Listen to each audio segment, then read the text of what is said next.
স্বাগত ডিবিসি সংবাদে। আপনাদের সাথে আছি আমি কাঞ্জুম গৌরী। শুরুতেই জানিয়ে দেব আকিজ বশির গ্লাস সংবাদ শিরোনাম।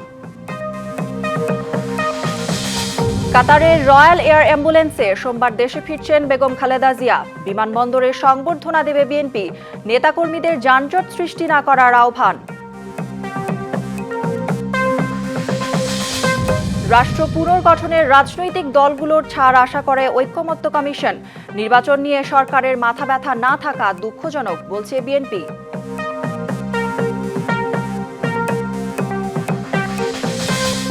আলেমদের পরামর্শ নিয়ে নতুন করে নারী বিষয়ক কমিশন গঠন চায় হেফাজতে ইসলাম। বিচার না হওয়া পর্যন্ত আওয়ামী লীগের কার্যক্রম নিষিদ্ধের দাবি।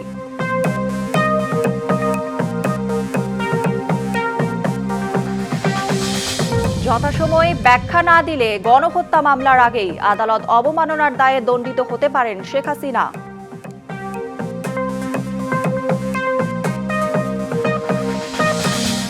শর্ত শিথিল না করলে আইএমএফ এর ঋণ কর্মসূচি থেকে বেরিয়ে আসার নীতিগত সিদ্ধান্ত সরকারের, জানালেন প্রধান উপদেষ্টার বিশেষ সহকারী।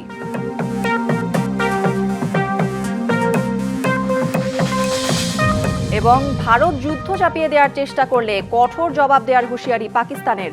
দিল্লি ইসলামাবাদকে সংযত থাকার আহ্বান ইইউর।